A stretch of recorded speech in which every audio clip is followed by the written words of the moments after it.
Dangote, see they find money.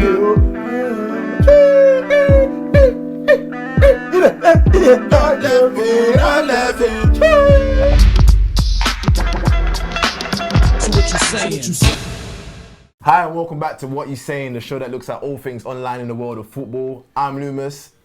Bollywood Bhav.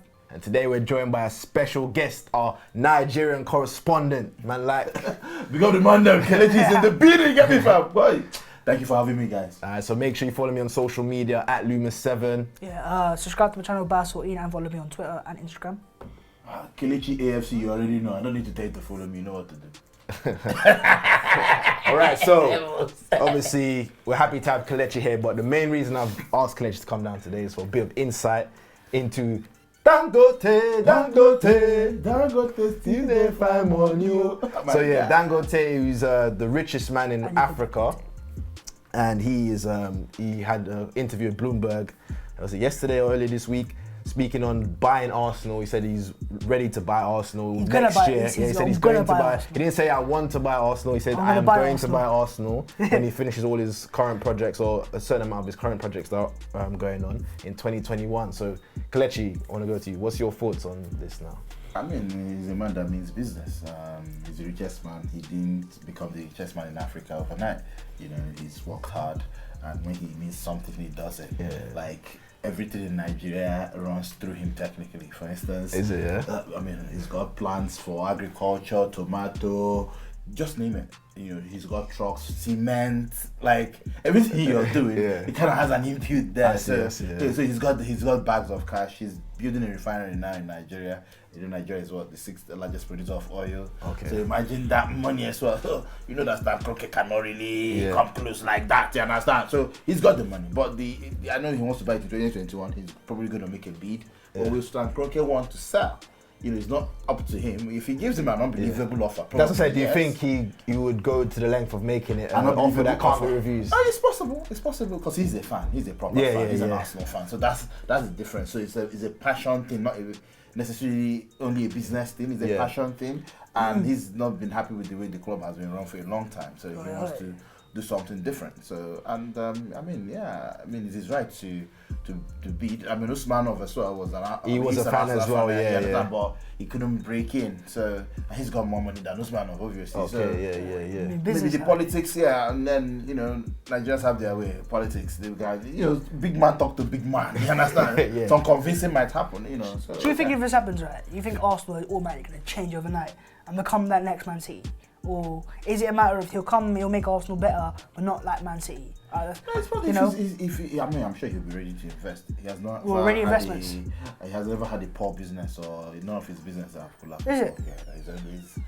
Yeah, he's got it properly planned. Yeah. So Chelsea had the Russian oil money, Man City have the Arabian oil money, and now Arsenal gonna get the African oil money. Listen, Nigerian money, please. Nigeria, okay, specific, please. That is specific.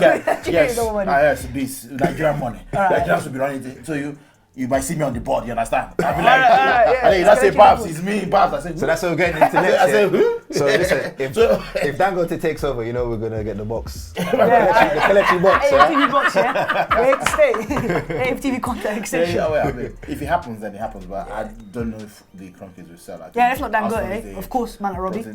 Robbie come in with a big bid. Yeah, so I think Arsenal is a profitable business for the Cronkies, so whether they'll sell, I don't know, but I think he might make that because the refinery is almost nearing completion, so that will free up some. Yeah, that's what he did say a few years ago, innit? He said that once he finishes that, he's gonna buy Arsenal.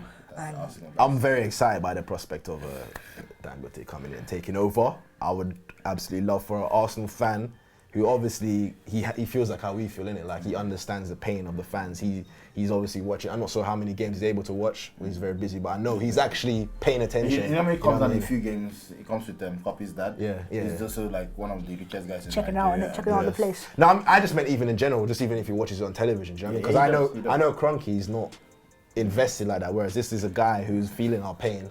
So I would love for him to be. Cronky probably still thinks Wenger's here, man. We would not be surprised. I mean, for Cronky as well, he's a businessman. He hasn't broken any rules. That's why I keep, I have to respect him as well because he hasn't broken any rules. Yes, fans might not like him and everything, but the truth is that this past season, he has invested in the club. He has. Now he has. he has employed footballing people like Raul Salehi to do the job. I'll give him the dues that he Probably has. they've not really done it very well, so that's not him. I'll give the Cronkies the due that this season they have started to show a bit better. They did invest. Yeah. So let's be fair. That's But they could invest it more. Yeah, just like, that's why I can understand that. That's another argument. But when you see fans coming and they're saying, "Oh, Cronky out," but is that actually the problem?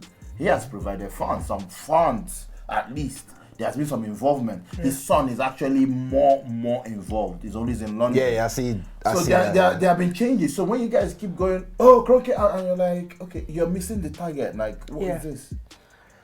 I said this a few weeks ago, innit? Well, and I got criticised for this. I hate Kelechi's argument. You have to always stand by the truth, no matter the criticism. Let's look at things holistically. Has he invested? Pepe was bought for something more. But could invest in more.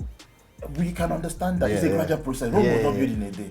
It was not built in a day, sorry. If I'm beginning to invest money... You see what you just said, Rome wasn't built in a day, right? Exactly. But I don't feel like these men are trying to build Rome. No, see. You see what I'm saying? It's a process, to be fair. What I'm trying to say is that, okay, before they were not investing, now they've started investing. Yeah, so now there has been a change, and I acknowledge that. Cronky is now in charge. He understands the game better. Yeah. From there, when you understand something better, AFTV wasn't like this when it started. Nah, that's true. Gradual process. And then someone with a technical will say, "Oh, Robbie, Lumos, why don't you do this?" Oh, yeah, that's true.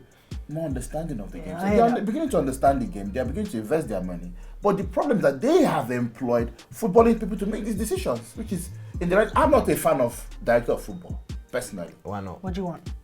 I don't see the need of a director of football. What does he do? No, but all the big clubs have them. Yeah. Bayern have them. You must not have them. All the clubs have them, yes, so. No, but that shows how good run Bayern are, how Liverpool are as well. All the best run clubs. Who's the director of football in Liverpool? I'm not quite sure. I don't even think they have one. It also I don't think they have. It also takes a lot of pressure off of the manager as well. No, again, that's the thing. When you look at Klopp, the whole team, even the younger team, they played in his philosophy. That is him.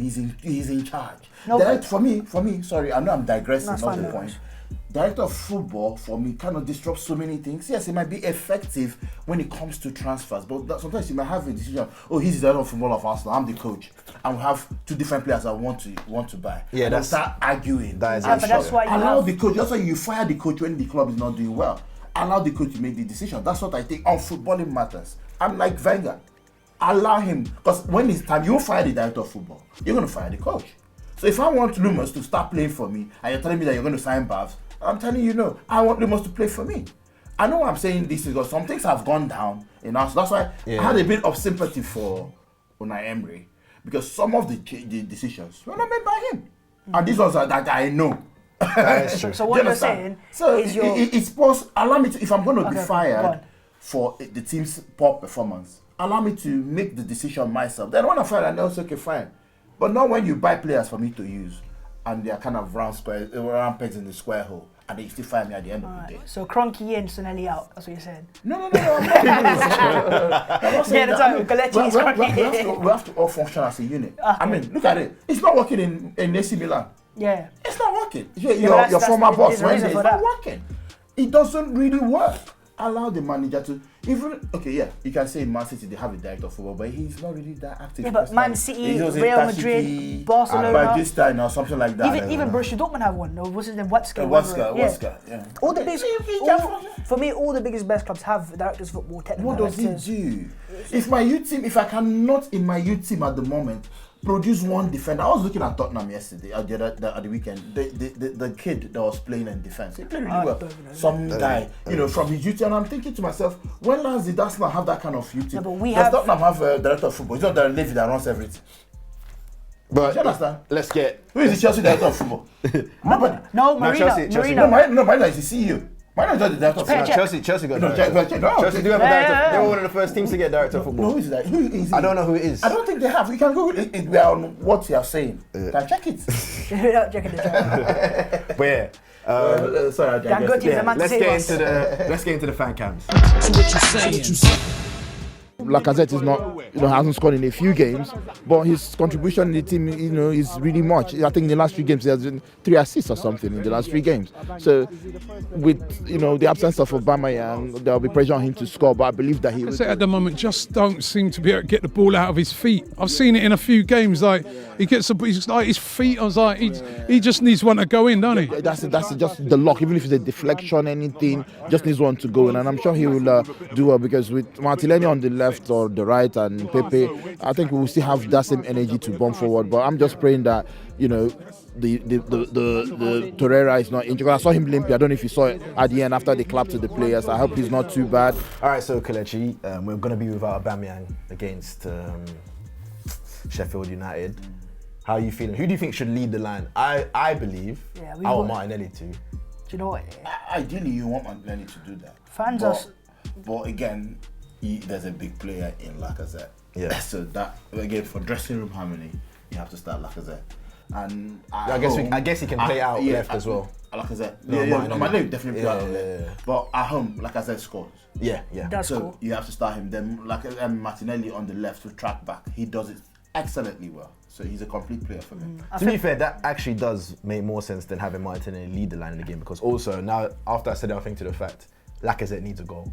So we do have to kind of play him out of this form, and the fact that Martinelli will be in the team anyway, that's good enough. He cuts in a lot. Yeah, and also if you look at Aubameyang's goals under Arteta, it's a movement. So I think Martinelli is capable of making that movement. And you know what I mean? Because if it's not Martinelli out wide, it's Nelson. And to be fair, Nelson's not been too convincing so far this season. So it makes sense to play Lacazette in the middle. But then again, man, like recently, man, fans have turned against him because what they're calling Alexander Twerkezette. Lack of threat. All that stuff. Do you know what it is? It's because he just takes too long to shoot nowadays. It is confidence, let's be straight. It's confidence, but he takes so long to shoot. It's like constantly taking 1 touch, 2 touches, twerking and that. We'll get onto the video later where, what's his name, Spec said it a few years ago as well. Yeah. So I love Lacazette as a player, of course, and obviously as a person. And the work rate, listen, up until the final third, he's excellent. And also, Hold-Up plays good he has as had well. 3 assists in the last 3 games. Yeah, Hold-Up plays good as well, man. So it's not that bad. 3 assists in the last 3 games. Okay. So without him, you won't be scoring that goals. Now, we're not saying Lacazette. Why he's a striker though? I know, but he's also there to assist as well. Dennis Bergkamp was assisting as well. I think the real question here is that was a little stretch right there, but I love it. Throwing Bergkamp. I'm not Bergkamp was not really prolific. That's what I'm trying to say. I'm not saying that. I'm not comparing the 2 players. Obviously, one is. But Bergkamp also slightly had a little bit of a different role as well. Again, Bergkamp had that physicality. That business, he was holding him up and scoring.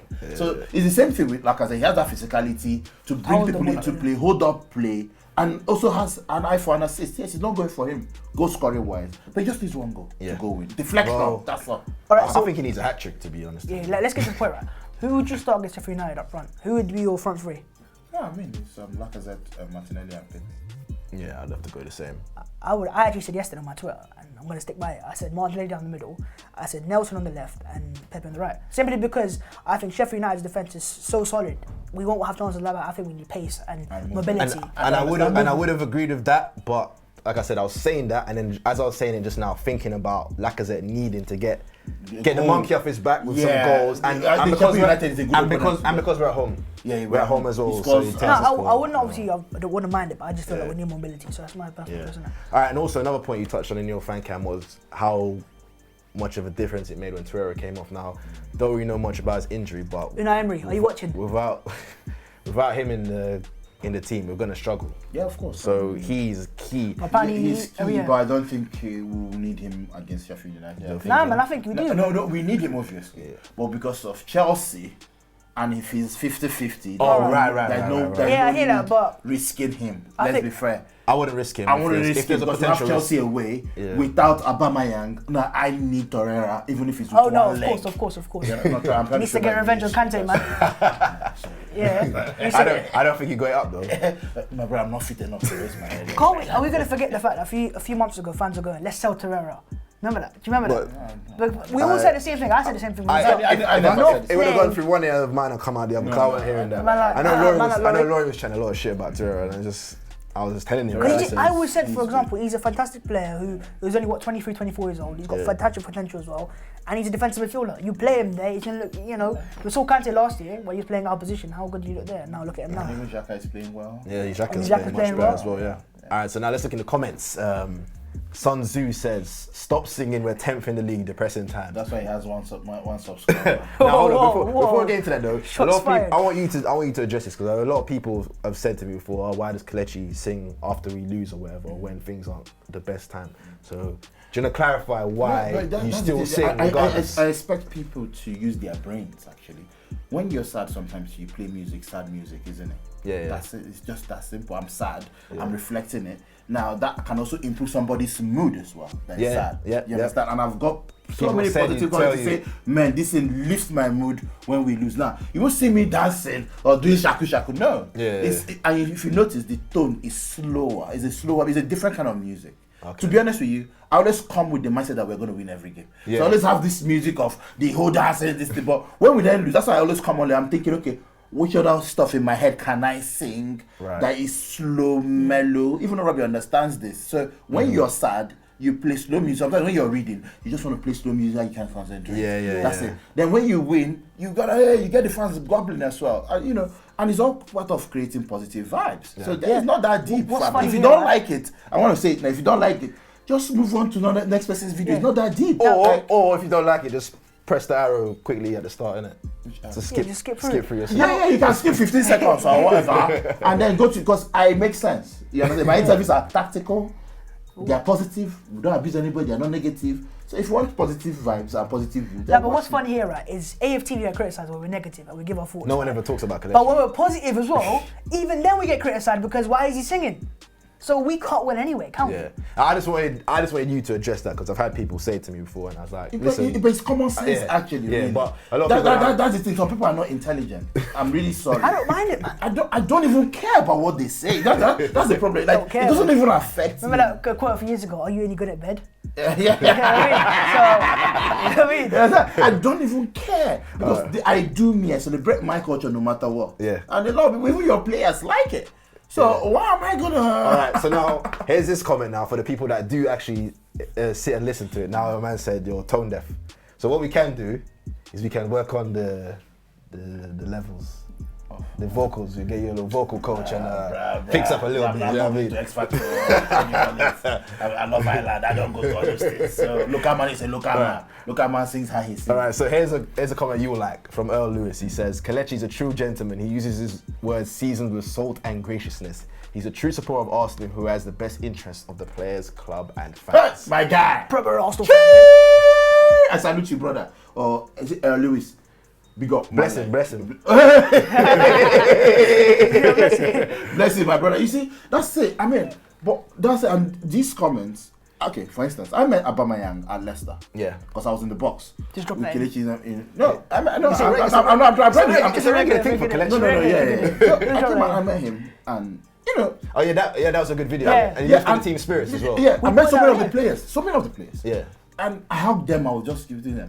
And I probably talked to someone that I know that he was expecting probably something different. Like, no matter how come, you guys are this, you guys are that, fucking this. No, I'm not like that. It was all positive vibes for me. I had to lift their spirit for them to in turn lift my spirit. I know he earns 150, 200,000 pounds. I don't earn all of that. Yeah. But again, I need to be happy. I need him to score for me to be happy. And he's still human. No matter how much he's coming into the bank, he's still a human. There's different ways of people like expressing their emotions. Like my way might be different to your way, but I respect your way, and that's your way, innit? Yeah, exactly. Kelechi? Yeah. Now it's time for the memes. Get ready to laugh. Right, cool. For the first one, it's not a meme. Right, this hurts me. Right, so ESPN ran a report on every refereeing decision had been correct, if they had been correct. Sorry, Arsenal has suffered the most points, or suffered the most from poor officiating. We would have been 5th, 9 points extra for Arsenal if the referees had got the decision right. And also, this was before the Palace game. And you could say there was an offside in the lead up to into their goal. So then let's just add another 2 points to that. So you call it 11 points. So wasn't the whole point of VAR coming in to just eradicate all of this stuff? This should not be happening because of VAR. VAR's kind of made things worse. 9 points. Because there's no consistency That with the Crystal Palace goal at the Emirates when Socrates scored, it was a last minute winner, whatever it was. Ruled out for what? For a little foul? It wasn't even a foul. There was no contact. You know, this I think when Arsene Wenger said that referees in England were not going to go to the World Cup. I think people thought he was joking. Yeah. It's clear. The standard is. I was saying to someone the other day, yeah, like, think about it like this. If you have a game coming up and you think, oh, I want this ref to ref the game, he's really good. There's no ref that comes to your mind to think this guy. Do you know what I said though? I made a Taylor, the one that although he was allowing Xhaka Anthony Taylor foul like 7 times. Anthony Taylor. He had a good game. Anthony Taylor is generally fair. Are you friends with him or something? Huh? Anthony Taylor. Anthony Taylor is generally fair. I dislike Anthony Taylor the most. Really? Yes. More than Mike Dean. Mike Dean gets a lot of hate for no reason. Yes. I'll give you what you say about the Xhaka thing. That's true. That is true, but I don't rate Anthony Taylor. I believe Anthony Taylor is fair. I used to like him. What's this guy's name? The other young one. So who was it? Michael Oliver? Michael Oliver. Yeah. Before, I used to believe that. Yeah, he fell off as well. He fell off. So I'm saying the levels. But again, if they can bring someone like Clattenburg back, what I said, right? Made a mistake. Yeah, I'll be happy. Clattenburg was all right. I think he's what happened to that now. bold referee that used to World Cup referee the World Cup final in 2010? Did he retire? Yeah, he retired. Yeah, that's what Howard Webb. After Fergie left, didn't he? What I said, after Fergie left, the money stopped coming in. But Howard Webb was, apart from Man United, he was decent as well. But like how we signed the best players for the Premier League and we signed the best managers for the Premier League, why don't we go out there and get the best referees? Of course, they understand English. Bring them into the Premier League. Do the refs have to be English? They're all English, aren't they? They are all English. Yeah. But why don't we? That might be a problem. As Wenger said that time, it's only in Italy and in England that you have like one race. No. Professional referees. Professional referees. God bless you. You understand? That in other leagues they're all part time. And they do better than the That's what I'm professional saying, ones. Why don't we go out there get the best possible referees, bring them to the Premier League? I mean, referees coming there taking our jobs. Referees coming here and not even working. That's what will be happening. What I would say is to get female referees. Yeah. Potentially. It's 2020, pay right? more attention to detail. Well, that's number one. Number two. Women look pay at more what's her attention name. to What's her name? The lady that got Richard Keys. That they were talking about sexist. Oh yeah. What's her name again? Has she ever reffed the game? She always she was at the Emirates. No. Has she ever been? No. I'm telling you, I've never seen her nice woman. Nice. That's what I said. Nice woman. I said man. No, nice woman. She has never made a mistake. Sure, we'll go back with that. Yeah, she's good. She has never made a mistake. And also, I've watched the lady that refed the UEFA Super Cup. Okay. The one in France. I watched her in the French league. Yeah. So give me. Do you know the thing is as well? Men can ref women's game. With women, right, in sport, they always have to be very, very good because there's so much scrutiny. Yeah. Do you know what I mean? It's like it's like anything they slip on, even like people ready to jump on. Alex Scott. They have to be on a whole nother level. So I do think that is a fair point of bringing in. I'm all for that, to be fair, because what I'm saying, it ain't gonna get any worse. I've gone to. It ain't gonna get any worse. I go to Arsenal women game. Right, on to the next meme. It's not a meme again, but we last week had Ozil things on, right? Yeah. So man, he's the biggest Ozil fan I know. He can literally quote any Ozil quote, like anything, right? So this week was his birthday, so happy birthday to him. And he must have, just tweeted at Ozil, can you give me a shout out? Bang. Got a reply. That's why Ozil's the GOAT. Yeah? Because he replies to his fans. He's humble. Yeah, he's humble. Alright, so when your birthday comes, if you don't get a thing from Ozil, I'm gonna be laughing. No, but I'm not like a Ozil fan. What? Laurie, are you watching this? No, but I'm not a fanboy, man. Come on, we're not a fanboy. Yeah, I right. respect every player in there. I'm a fanboy of Martinelli, if I'm being honest right now. But no, man, it's good to see this. Yeah, it's nice. I love to see like when the PR is fantastic. He does a lot. He was literally messaging me, right? Man, like Ozil fans was messaging me, right? Going, it's the best day of my life. I was like, fucking hell, mate. But yeah, but it's what it is, isn't it? Alright, so yeah, Man United, they're being linked with Bruno Fernandes. United fans are going mad for this all week. Bruno Fernandes made up. Yeah, we're gonna money on the back. Yeah. So there's a picture of someone leaving Carrington, covering their face and whatever, and the memes are funny because they're trying to say like based on the air. It's Terry Crews. Terry Crews. But he doesn't have a beard. How does that make any sense? Yeah, I know, but it's just showing the ridiculous, how funny it is. But people were saying it could possibly be Neves as well. Neves? Yeah. We'll nah, man, that's a bit of gin. Nah. He's got similar colour beard. Has he? But I think it is going to be. It might just be, someone else. Like, how do we know this? This week, I don't know if you've been living under a rock, but Harry and Meghan have decided to part ways from the royal family. Breaking news. They're stepping back. They're going to be self-sustainable. Not what's the word? Head royals or not head royals? Front row. Whatever, like first team royals. They're not going to be. Let's use football terms. They're going to be on the first team right now. So there was this one fan, a Super Royal fan, who was objecting to their decision, and he's furious about it. I just want to say, I'm going to use the platform to say this. It's blatant racism. Like, you can see the articles, the headlines, how they talk about Meghan, how they talk about Kate Middleton. Yeah. It's completely different. And anyone that says otherwise, you're just being ignorant to the facts. Hang on, these are not views of the AFTV. No? Shut up.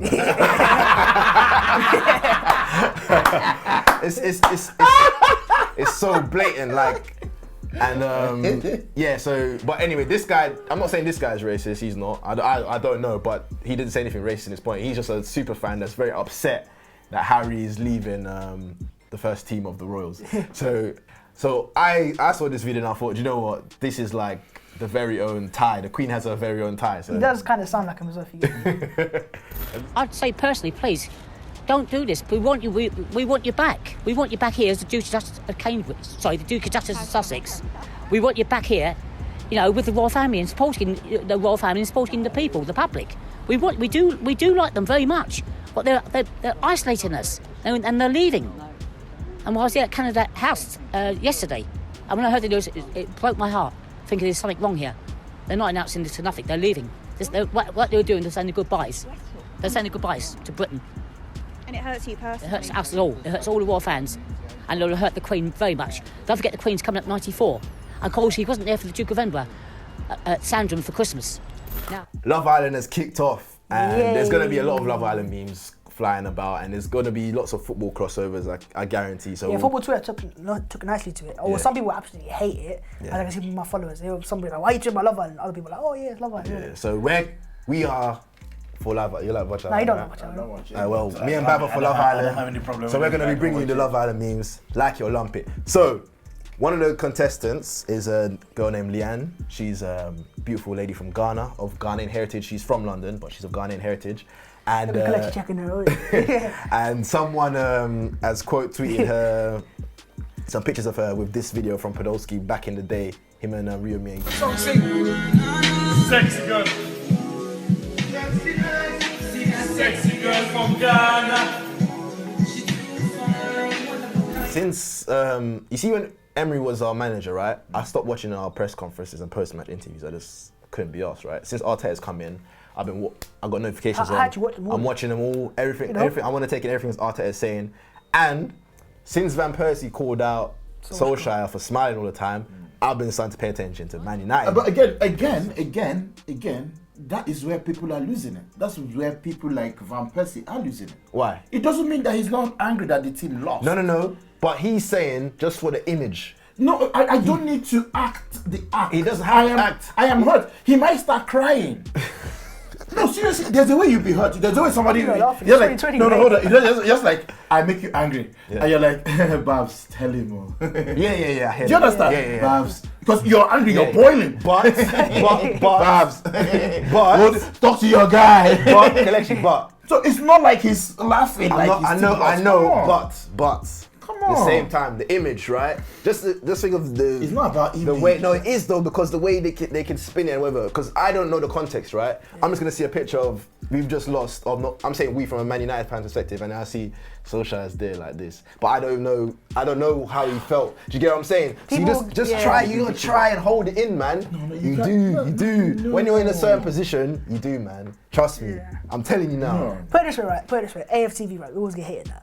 Imagine after Arsenal just lost 3-0, whatever game it was, right? Yeah. And one of the fans come out and just proper smiling throughout the whole interview. No, it's not going to be. They're going to say that we haven't lost. It's not an interview. I mean, it's a give and take interview. So something has come and said, well, Babs, I don't think we're going to sell Martinelli because he's a fantastic player. That doesn't mean that you're not angry about the game. It's a different question about Martinelli. I know He said, Martinelli was caught in the nightclub. He said, no. He's a kid. He's a 19-year-old. But hey, what? You know. Van Persie, I'm not going to say he's a 19-year-old. If he does. No. But listen, Van Persie wasn't disputing the fact that he doesn't think he's not angry, but he's saying that just don't smile. He said he did say he wanted to see a bit of anger from him. I guess your point would be you don't have to go that way. You don't have to go that way. Also, you have to trust people that people use. People like Van Persie probably is a daft illiterate. He uses his brain. It's simple. What would it be not being offensive? Seriously, when he said that, that's against a fellow professional. When he said that, I was not happy. Because he did it to get some sound bites and earn his money on BT Sport. That was nonsense. But this one now, I mean, he's only a baby pundit. He's only been on BT 3 times. Why hasn't people like Gary Neville that are more passionate about the club spoken about it? that's a fair point. Now, Baby pundit. this is what I want to get into now. This was terrible though. Well, This was after the United game with City. Just play it, man. First half, until they scored, was an even game, I thought, but we didn't cope with the setback of their goal well enough. We need to learn how to handle that better. Batten down the hatches, make sure we stay in the game, stay 1-0 down then. Let's make sure we get to grips with it. We didn't. All right, so one thing I noticed in this this interview, he's deliberately trying. You can see he's trying not to smile. He's like holding it in, like Yeah, you can because he's taking in what Van Persie said, and I think he knows to a degree and sometimes that he was right at that sometimes point. when you smile, you're actually because you're under pressure. Yeah. I hear that. It can be a coping mechanism. Exactly. Yeah. I know. It's a natural reaction. I understand because I do the same thing. Exactly. But if I was in charge of Manchester United and we keep losing, even though that is kind of my coping mechanism, I'm going to consciously try my hardest not to be seen smiling. Then it's not going to be natural. It's not going to be natural. It's not going to be natural. No, but there's a lot of things here that are natural. It's not going to be a natural interview. But also, the one thing I wanted to touch on as well was the fact that Solskjaer said that the fact that Man City played a strong team in that game against them shows that they're going places, they're going somewhere. Oh, it's a semi-final and you're Manchester United. I hate Man United, but even me watching it, I'm just like, raw, like, is this the level that is become of Man United? Like, what are you saying? I get that bit, but yeah. I mean... And now we spoke about Van Persie, yeah? This is what Van Persie would have been saying to Solskjaer after that City game. Think about your life. You are a failure. You are a failure. You can never make it. All right, so like you mentioned earlier, this video from Specs. This is from his show Massive L. Like you said, it's ahead of the curve, man. This is from early 2018, and this is what he had to say about Lacazette. Alexandre Lacazette. Put it like this. When he was at Lyon, the only team that I know was in for him, okay, was West Ham United, and then Atletico Madrid tried to buy him on a ban. We then got mine for 52 million. And when I watch him, all he does is put his bum into players. Wooding, Wayama, Iva. That is it. The real Congolese dancing. But this is my view on Lacazette. We should have loaned him out 2 months in. He's joined with Monreal on goals, which is embarrassing. Monreal's played everywhere. All right, so this was from Jake Humphrey. This is hilarious. He's trolling Rio Ferdinand, yeah? He would never live that down, you know? No. He would never ever live that down. I know, the back. The back. I don't know if you guys remember, but after the Crystal Palace game, towards the end of DT's interview, you can see, not this weekend's game at home, his hat got snatched off his head. That went viral online. And it was a Crystal Palace fan that took it, and they had his hat hanging from the stands at the game on the weekend. That's a bit bad still. And yeah, that went I'm not going to say I condone it, you know. Kelechi, how would you feel, right? If someone took I'll be upset. Because I saw him that day when it happened, and I tried to, you know. Have you noticed since then that he's had like He always has his hoodie. he double check, you know, he locks it in. You never see. He wears a hoodie on top of the hat. What's he going to do in the summertime? I don't know, man. No, but I mean, might have to glue it on or something like that. It's wrong to take someone's hat. All right, so a nice little positive thing this week. Unfortunately, it's a good story coming out of a bad story. So there's a Norwich fan named Barry Greaves who passed away over Christmas, and in his will, he left £100 for the whole Norwich team to have a drink on him. And there's a picture of the Norwich team having a drink, and they tweeted out, "Cheers, Barry." So yeah, rest in peace to Barry. Rest in peace. And yeah, Bundesliga teams, man, their Twitter accounts, they're hilarious, and there's always it's always constant banter going in between them. So and it's English accounts as well. Yeah, Lucas Rupp, is that how you say his name? Ruppy. Oh, Ruppy. Is it yeah. I'll say the second one. Didn't have hashtag. Yeah. Is it Rupp or Ruppy? I'm not quite sure. Yeah. So he's left the Hoffenheim. And he's going to join Norwich, and this is the tweet they put out. They said he's joining the basement boys of the Premier League, you know. Yeah, You can see they're a bit. Yeah, it's a bit. A bit salty there, man. Yeah, We should have done the salty, same man. thing with Van. Oh, we couldn't have done that with Van Persie left United because they were above us. But because every time I play these Arsenal, it's always above us. So. No, I mean you have to always be class. Right, so now it's for the comments. All right, guys. So we love going through all your comments. Really appreciate all the love you show for the show.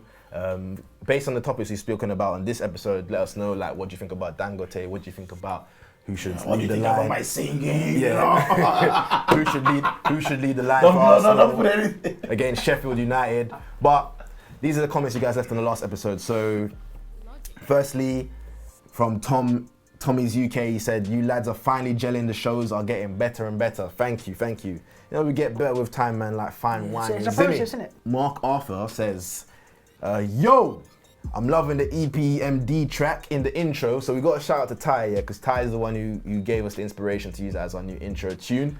So big up Ty for that one. JC Carr says something similar. He says intro was dope. EPMD, come on you Gunners. And sorry, what's EPMD? It's a hip hop group, old school. We'll play the track. Man is young school fan. Yeah. Ty put us all onto it. Joss100 said, "Fam, I missed this show." Oh, glad you missed us, mate. You know we're back and better. And someone here said, "Laid back lifestyle." He commented last week. We didn't do this because you said it, by the way. It just so happened that we didn't. But he said, "Can you guys place the Emirates sign elsewhere? It's very distracting." And Third Eye responded to his comment saying, "You need to change your name." Because how can you have a laid back lifestyle? You're complaining about a little prop on the table, man. And the funny thing is, this is why you should always like take comments with a pinch of salt. Because there's another comment from Richardinho who says, "Enjoy the show, guys. I have the same Emirates Stadium sign in my big screen room." So there you go. There's always two sides to the coin. It's all love, innit? It's all love. You can't really please everybody. Yeah. So like I said, thanks for watching. Make sure you like, share, subscribe. Check out the AFTV store for the merch. I'm Lumos. Follow me on social media at Lumos7. Sayin, YouTube, Twitter, all that stuff. And Kelechi AFC, Twitter, Instagram. Follow me. Big up the man them. No, Kelechi Tube is Kelechi, you need to get back on YouTube. Man. Yeah, I need to get back on YouTube. I'm on leave now. All right, so you want to do the outro for us, Kelechi? What's the outro? You say EPN song? No, you're gonna sing for us again, innit? Hey, we're gonna try. Wait, listen. We want Dangote to come, so we're gonna do everything. It's gonna make it come. Dangote song. Yeah. Dangote, see if I'm on you. What you say? Come on, my club, please, Dangote.